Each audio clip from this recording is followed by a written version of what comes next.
Witajcie! Mój wcześniejszy film z unboxingu i testu myjki ciśnieniowej Parkside PHD 170B2 cieszy się bardzo dużą oglądalnością. Na chwilę obecną ma już kilkadziesiąt tysięcy wyświetleń. Chętnie go komentujecie i zadajecie pytania. W tym filmie postaram się na nie odpowiedzieć. Jeżeli jesteście zainteresowani innymi ciekawymi filmami bądź prezentacjami innych sprzętów, zapraszam na mój kanał. Tymczasem zapraszam do oglądania tego odcinka. Jedno z częściej pojawiających się pytań to, czy myjka będzie działała po podłączeniu do beczki. Jak wiecie z mojego wcześniejszego filmu, do którego link umieszczę w opisie tego filmu, producent deklaruje, że myjkę możemy podłączyć do beczki i nie ma potrzeby podłączania jej do sieci. Co prawda nie mam przy sobie beczki, ale mam wiaderko plastikowe, które za chwilę zaleję wodą i postaramy się sprawdzić, czy myjka da radę.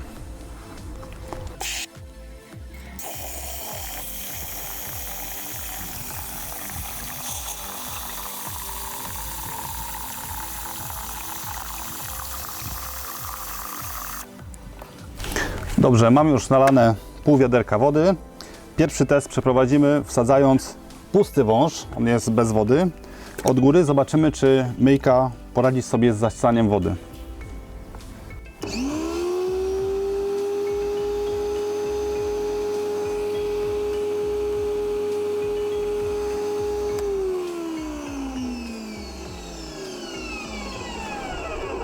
No niestety, jak słychać, myjka niestety nie zasysa wody.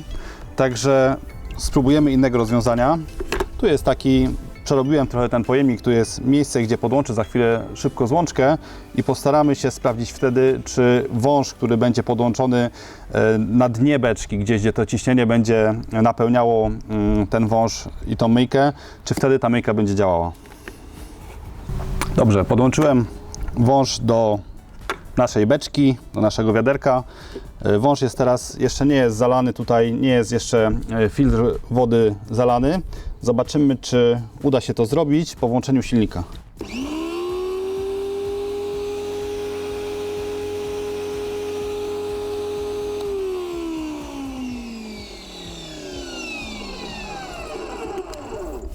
Niestety nadal nie udało się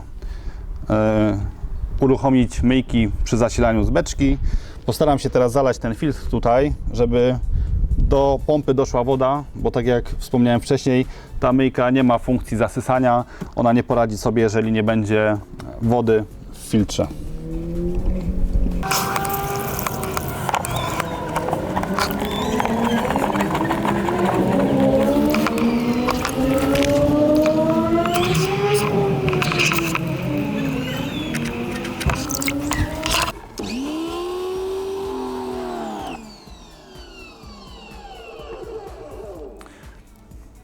Dobrze, napełniłem teraz wąż wodą.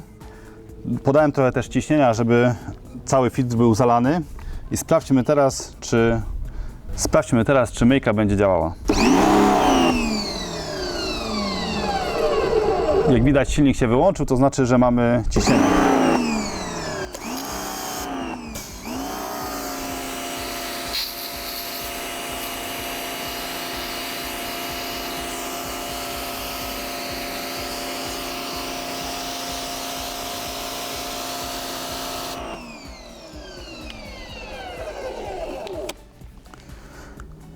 Ok, trochę to trwało, natomiast wniosek jest taki, że żeby podłączyć myjkę pod beczkę i zasilać myjkę bez użycia wody z sieci, konieczne jest zalanie węża, który doprowadza wodę do myjki oraz samego filtra, tak żeby woda doszła do pompy, żeby ona mogła zaciągnąć tą pompę i w tym momencie myjka się wyłącza, wyłącznik ciśnieniowy zaczyna działać i jak widać, włączę jeszcze raz, teraz będzie trochę hałasu. Mamy myjkę podłączoną do wiaderka, czyli do beczki i możemy w ten sposób też korzystać z myjki.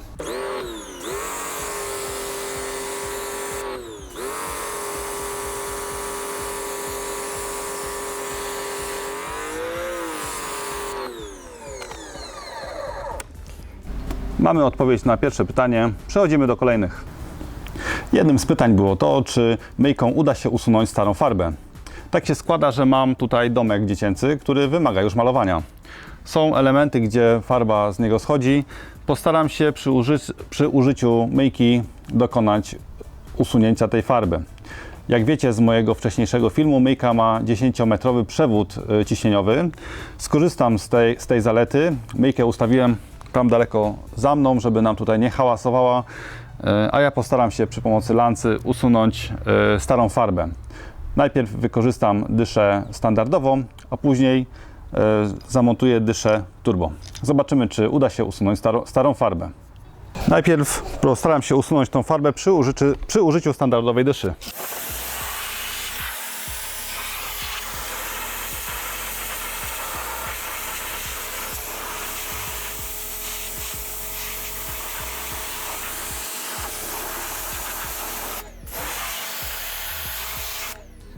No niestety przy użyciu standardowej dyszy nie idzie usunąć farby, są tylko pojedyncze miejsca, gdzie to udało się zrobić.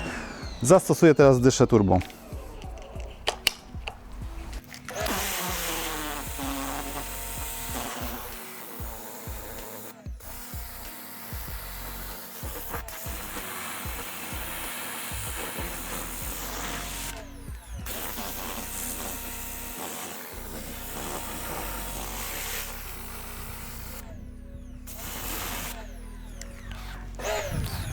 Jak widać, dyszą turbo poszło już zdecydowanie lepiej. Co prawda farba nie zeszła do końca, ale myślę, że jakby tak się pobawić dłużej, to jest szansa, żeby tą farbę usunąć. Jeżeli byśmy mieli taką sytuację, że ta farba jest dobrze przylegająca, to myślę, że niestety myjką tego nie usuniemy. Ale tak gdzieś, gdzie już się łuszczy, no to jak widać idzie nie najgorzej.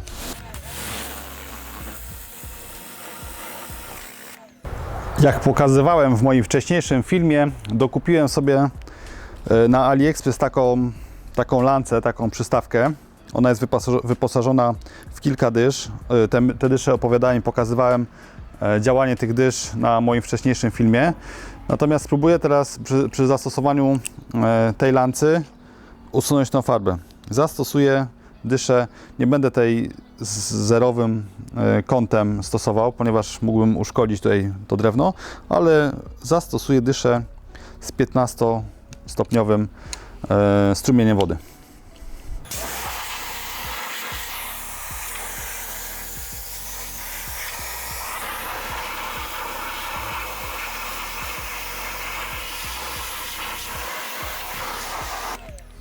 No nie, też ta dysza 15-stopniowa nie dała rady przy tej farbie, gdzie farba dobrze przylega. Zastosuję jeszcze tą czerwoną, gdzie ma ostry strumień.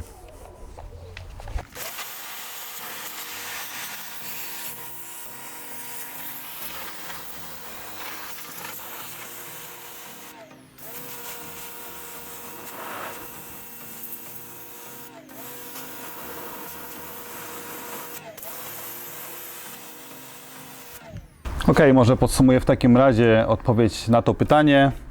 Jak widać, tam gdzie farba się łuszczy, gdzie nie przylega dobrze do materiału, można usunąć ją myjką ciśnieniową.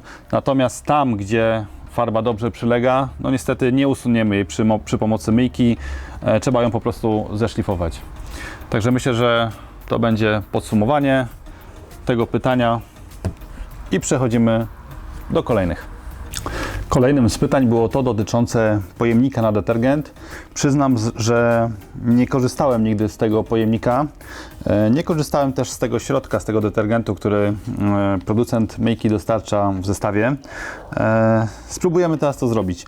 Zgodnie z opisem na opakowaniu, na jedną część tego środka dajemy 3 części wody. Tutaj ten pojemnik na detergent można też zdemontować w łatwy sposób. Po prostu go wyciągamy. Dodam teraz 50 ml tego środka. Tutaj jest miarka na butelce i uzupełnię do 200 ml wodą.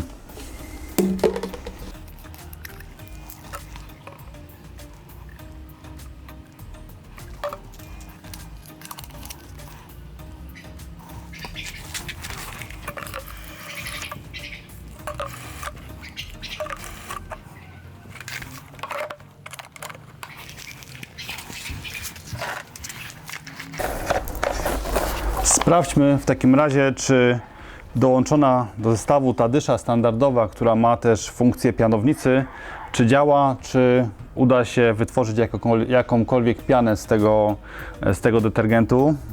Co prawda nie jest napisane na opakowaniu, że jest to piana aktywna, natomiast zobaczmy, czy to działa i jak to działa.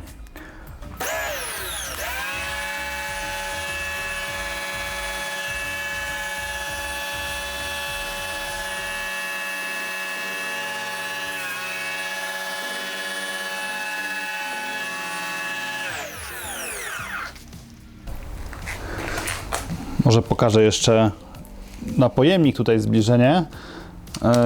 No ewidentnie widać, że z tego pojemnika przy tej dyszy rozkręconej płyn leci, także prezentuję.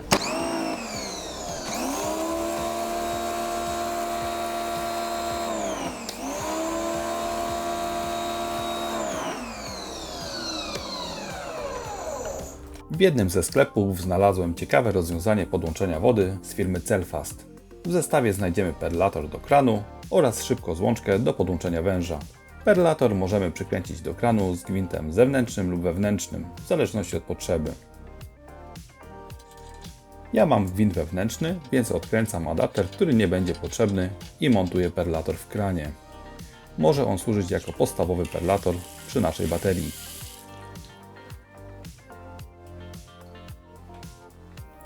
Szybkozłączkę do podłączenia węża montuje się w prosty sposób, nasuwając ją na perlator. Stosując ten zestaw możemy podłączyć wąż ze standardową szybkozłączką do kranu w domu. Dzięki szczelności wszystkich elementów zestawu nie ma ryzyka, że zalejemy łazienkę czy inne pomieszczenie, w którym podłączamy wąż.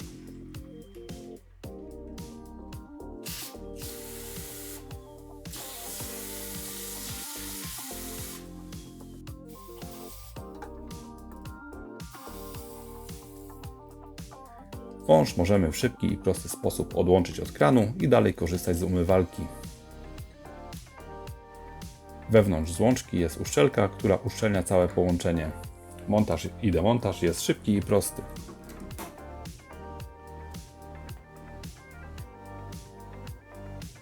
Jak widzieliście przed chwilą, ciekawe rozwiązanie z firmy Celfast na podłączenie wody do kranu w domu. Ja mam w domu zmiękczacz, także ta woda jest zmiękczona. Zobaczymy, czy podłączenie pod miękką wodę coś zmieni w przypadku produkcji piany.